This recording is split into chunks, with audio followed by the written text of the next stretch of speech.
먼저 양파에게 물었더니 진득하게 볶아 캐러멜화를 시켜 단맛을 뽐내고 싶다고 답했다. 딸기는 어차피 생으로 먹는 과일이니 오래 보존할 수 있는 손질법이 최고라고 했다. 식초나 감칠맛 조미료는 종류와 맛의 특성, 쓰임새 등을 두루 알리고 싶다는 소망을 밝혔다.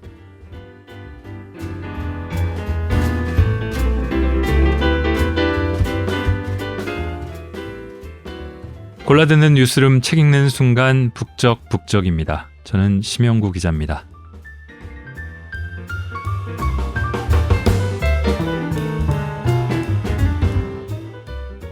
(2023년이) 다 지나갔습니다.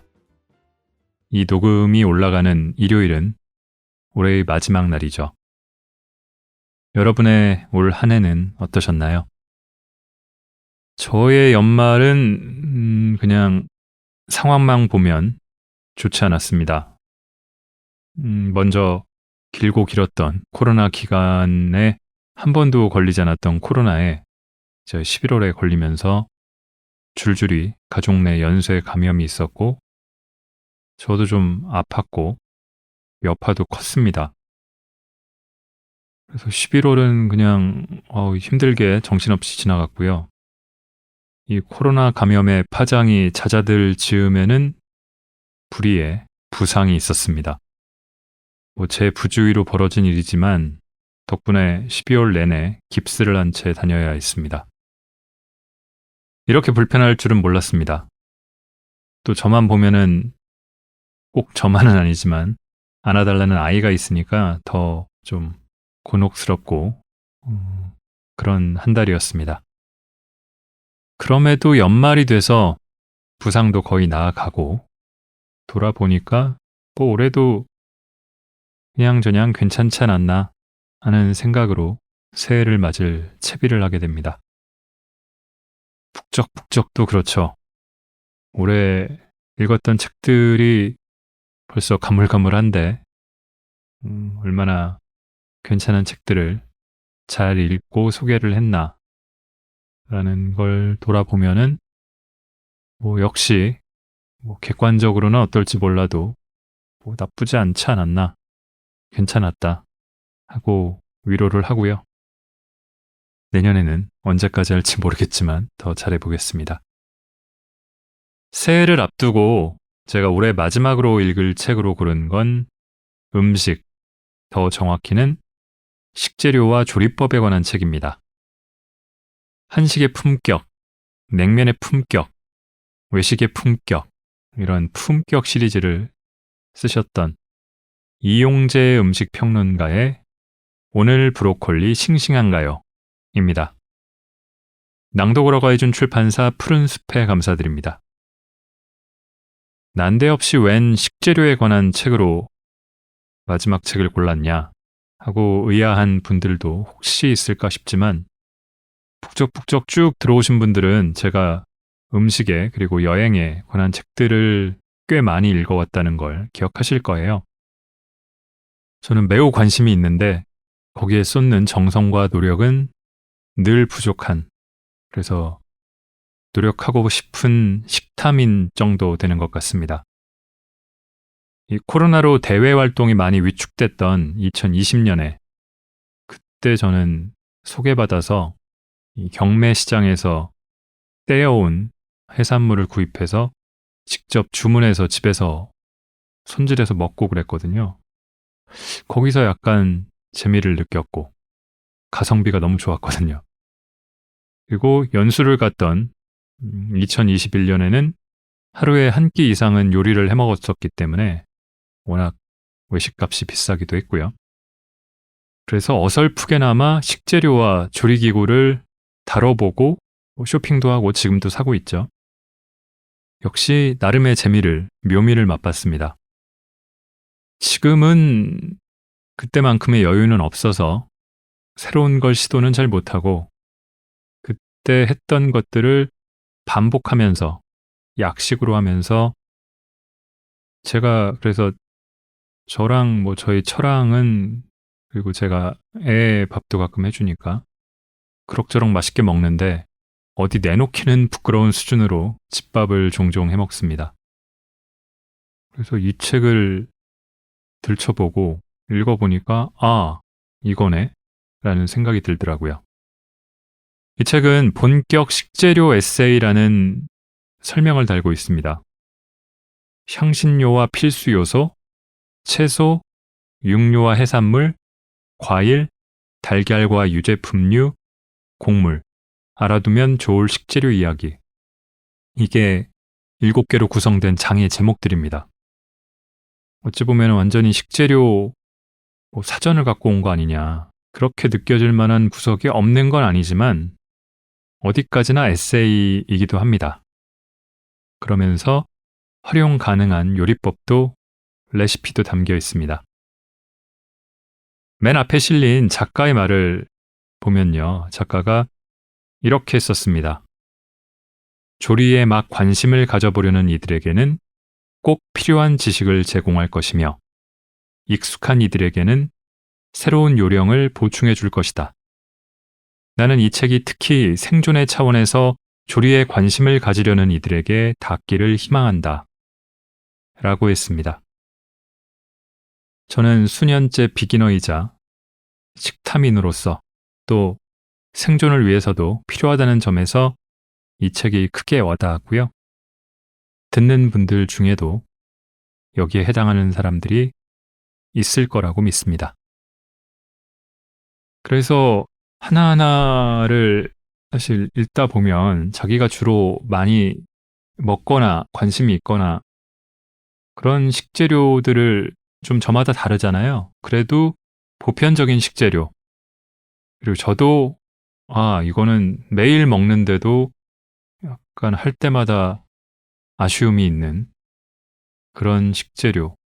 달걀과 그리고 오트밀로 뭐라고 할까요? 좀 순화해서 부른다고 할지 귀리에 대해서 그리고 두부에 대해서 읽어보겠습니다.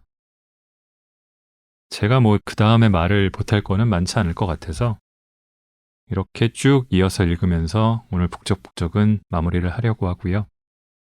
새해에도 많은 분들이 북적북적 가끔 들으시면서 또 거기서 소개한 책들을 가끔 읽으시면서 풍성한 한 해 만들어 가셨으면 좋겠습니다. 올해 들어주신 모든 분들 감사드립니다.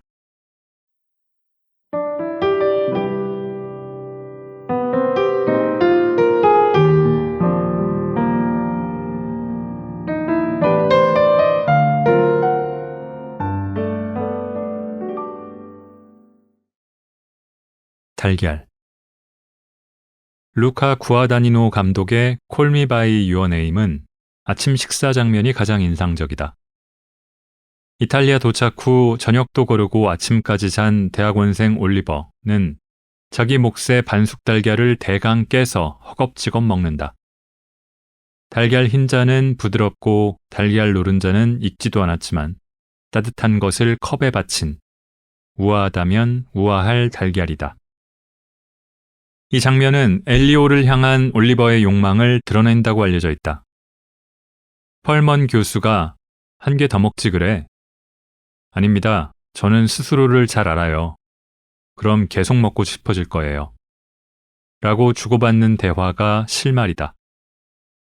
하지만 내 눈에는 섬세하게 삶은 달걀을 우악스럽게 깨부수는 미국인만 들어왔다. 유럽의 맥락에 던져놓으면 인내심 같은 건 내던져버리고 거칠게 행동하는 미국인 말이다. 킬러들의 도시를 비롯한 많은 영화에서 미국인들을 우스꽝스럽게 그려내는데 실제로도 그들은 외국에 나가서 그렇게 행동한다. 콜 미 바이 유어 네임을 보고 달걀이 먹고 싶다면 일단 냄비에 물을 2.5cm 깊이로 담아 중불에 끓인다. 달걀을 찜기에 담고 물이 끓기 시작하면 냄비에 올린 뒤 뚜껑을 덮는다. 삶기보다는 찜에 가까운 조리로 찜기가 없다면 국자 등으로 달걀을 한 개씩 냄비에 살며시 내려놓는다. 6분 30초를 삶으면 영화처럼 달걀 흰자는 부드럽고 달걀 노른자는 따뜻하지만 굳지 않은 상태로 익는다. 윗부분을 잘라낸 뒤 멜든처럼 아삭하게 씹히는 바닷소금을 조금 뿌리면 간이 맞는 한편 질감의 대조도 맛볼 수 있다. 국산도 흔해진 아스파라거스를 삶거나 데쳐 달걀 노른자를 찍어 먹어도 좋다. 토스트도 몇 쪽 곁들인다. 달걀을 받치는 그릇의 정식 명칭은 프랑스어 코크티에지만 인터넷에서 에그컵을 검색하면 쉽게 찾을 수 있다. 달걀은 흔한 만큼 천대받는 식재료다. 일단 까는 방법부터 그렇다. 달걀에 까는 방법이 따로 있나? 그냥 아무데나 부딪히면 되는 거 아닌가? 아니다. 평평한 면, 즉 부엌이라면 싱크대 상판 같은데 달걀을 쳐야 깨끗하고 크게 금이 간다. 대접이나 사발의 가장자리에 치면 달걀 껍데기가 자잘하고 뾰족하게 조각나 흰자와 노른자가 상처를 입을 수 있다. 만일을 대비해 달걀을 별도의 종지나 사발에 한 개씩 깨서 확인한 다음 원하는 용기로 옮긴다. 드물기는 하지만 달걀이 상했을 경우 음식 전체를 망치는 불상사만큼은 피할 수 있다. 어느 새벽 배가 고파 끓인 마지막 라면을 상한 달걀 때문에 망쳤다는 이야기를 들은 적 있는가?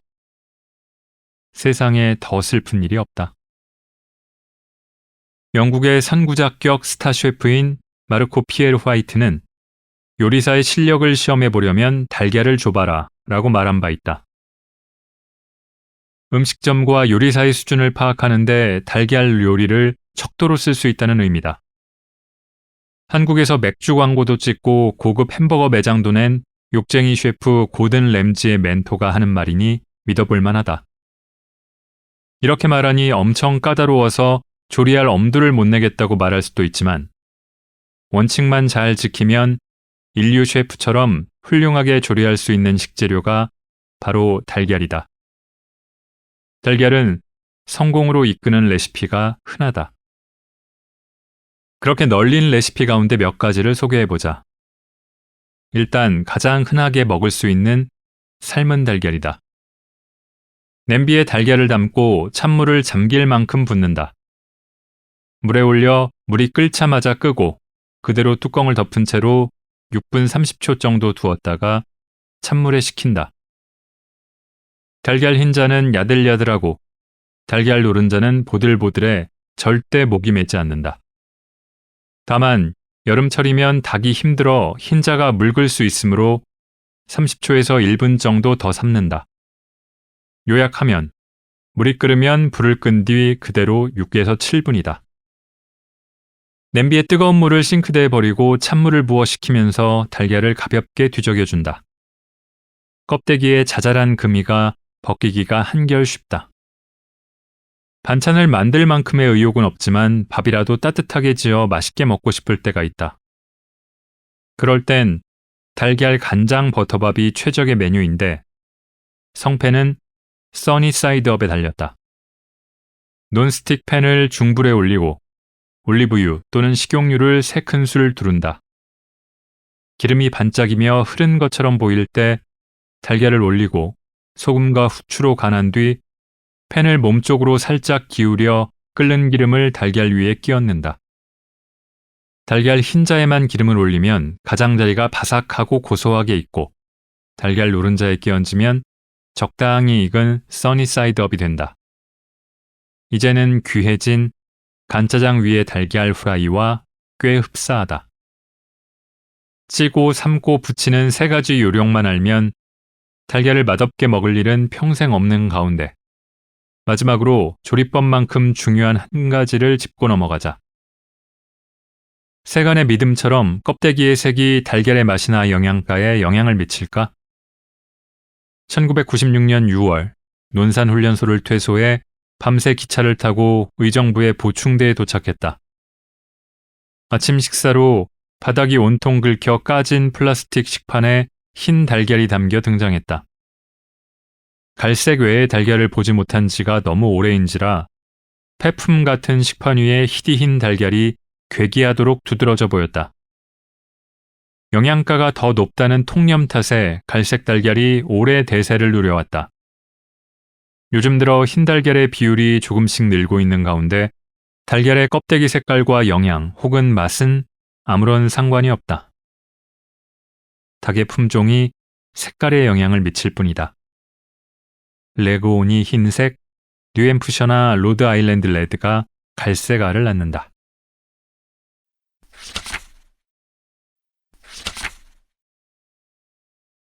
귀리.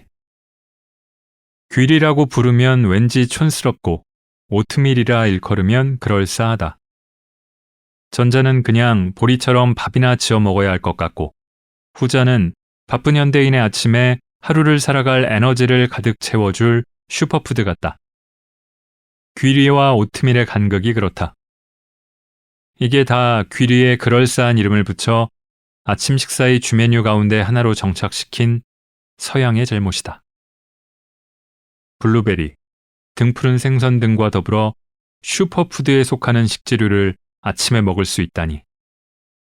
아름답게 들리지만 아침 식사용 귀리 가공품의 세계는 그다지 아름답지 않다.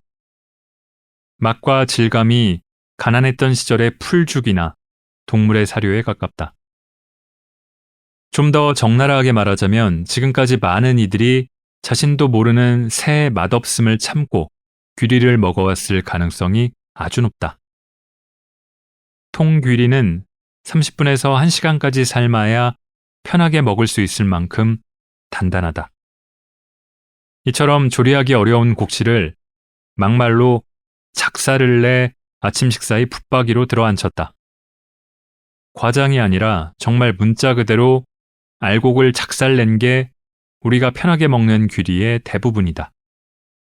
그리고 귀리의 가공은 맛과 반비례한다. 편하게 먹기 위해 가공을 많이 할수록 맛이 없어진다는 말이다. 그 최전선에 바로 인스턴트 오트가 있다. 명칭처럼 즉석에서 먹을 수 있도록 귀리 알갱이를 최대한 납작하게 누르는 것으로도 모자라 빻아버렸다. 용기에 담겨 있어 컵라면을 담았지만 뜨거운 물을 부어도 제대로 된 음식으로 탈바꿈하지 않는다는 점에서 크게 다르다. 가장 흔하게 찾을 수 있는 제품이다 보니 귀리와의 첫 만남을 나쁜 기억으로 전락시키는데도 크게 한몫한다. 호텔의 아침 식사 등에서 용기가 예뻐서 혹은 호기심에 시도했다가 밍밍한 맛에 실망한 경험이 있는가? 귀리도 곡식의 일종으로 알고 있는데 용기 안에 봉지를 뜯으니 골판지 부스러기 같은 게 쏟아져 나와서 당황하지 않았는가? 인간이 망쳐놓은 귀리다.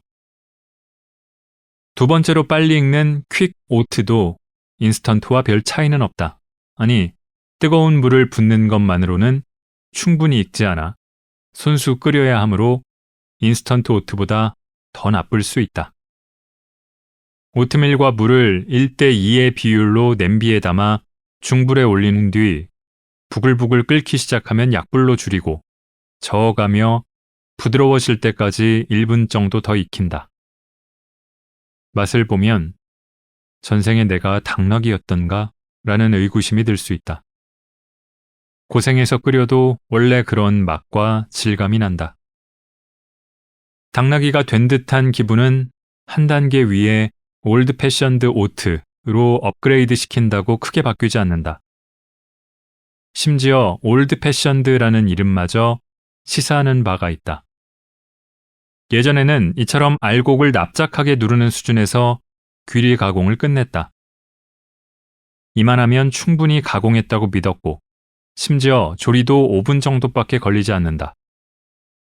그러나 서양인의 성질이 점점 급해지다 보니 귀리를 좀 더 가공하게 됐고 그나마 멀쩡한 것에 옛날식 올드 패션드라는 딱지가 붙었다.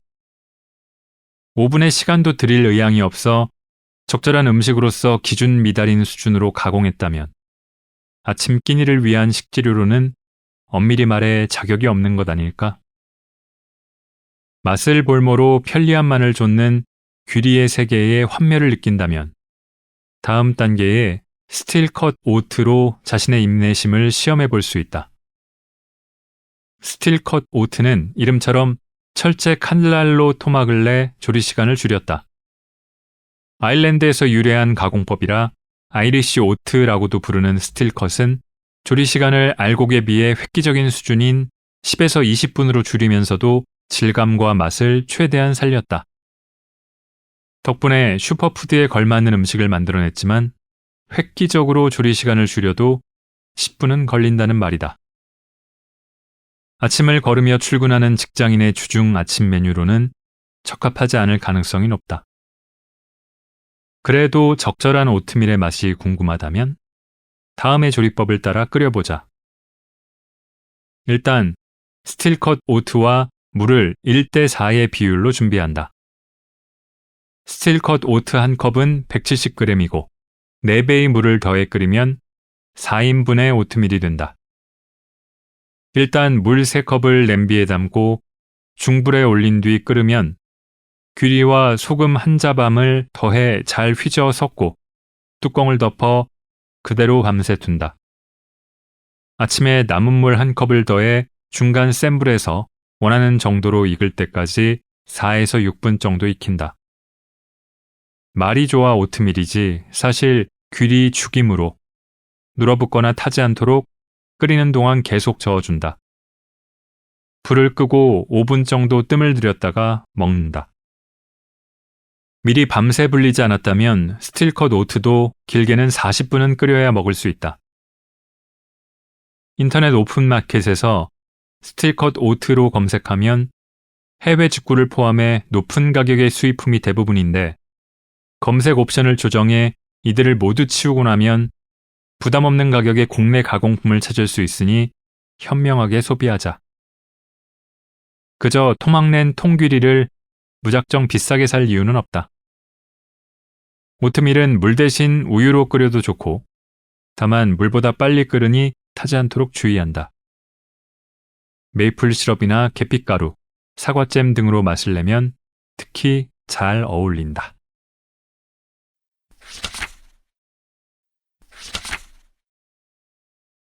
두부.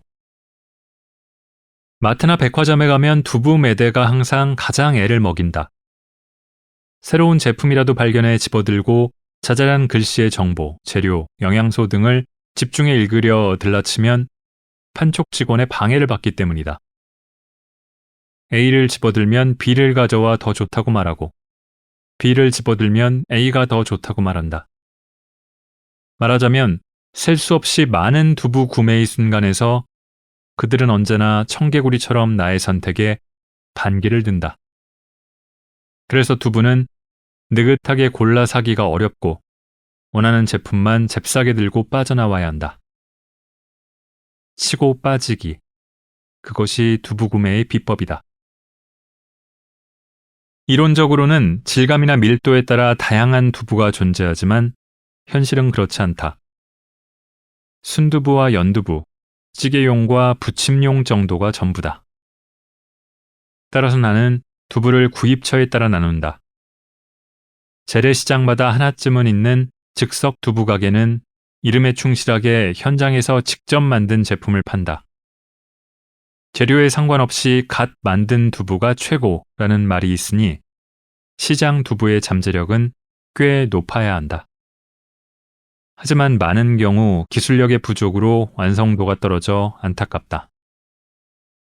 갓 나와 김을 모락모락 풍기는 분위기에 취해 사왔다가 후회한 두부가 꽤 많다. 다음으로는 포장 두부가 있다.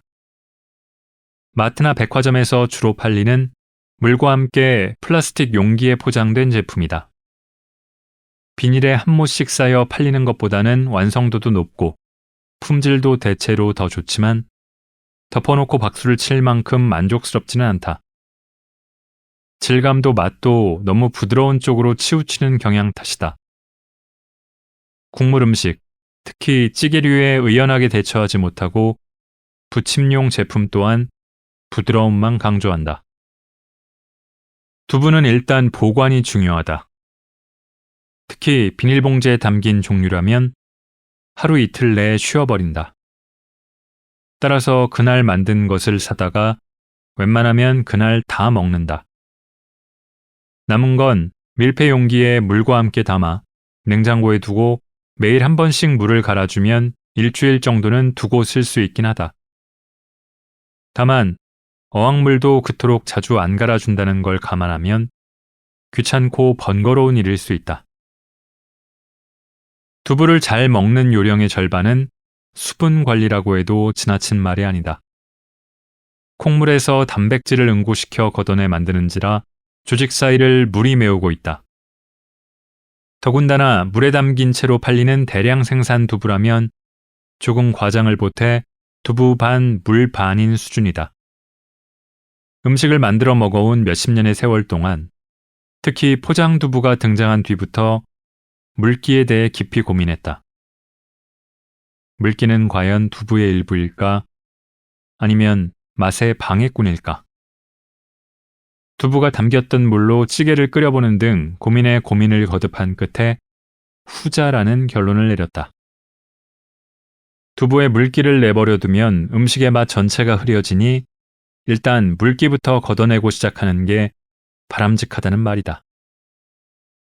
소극적으로 접근한다면 두부는 그냥 놓아두기만 해도 물기가 웬만큼 빠진다. 특히 세워놓으면 자기 무게만으로도 만만치 않은 양의 물기가 배어나오는 광경을 목도할 수 있다. 그러나 요즘의 두부는 좀 더 적극적으로 관리해 주는 게 좋다. 물기 관리에 따라 두부의 질감이 사뭇 달라질 수 있으므로 음식에 맞춘 요령을 살펴보자. 일단 삼배나 종이 행주에 감싸 물기를 뺀다. 그냥 방치하는 것보다 훨씬 효율적으로 물기를 뺄 수 있으니 웬만한 두부조리의 밑준비라고 여기자. 다음으로는 전자레인지에 살짝 익힌다는 개념으로 돌려주는 요령이 있다. 배어나온 물기가 넘치지 않도록 오목하거나 깊은 접시에 담아 3에서 5분 정도 돌린다. 물기를 빼는 김에 데우기까지 할 수 있으니 두부김치처럼 생으로 먹는 경우에 요긴하다. 다음은 누룩이다.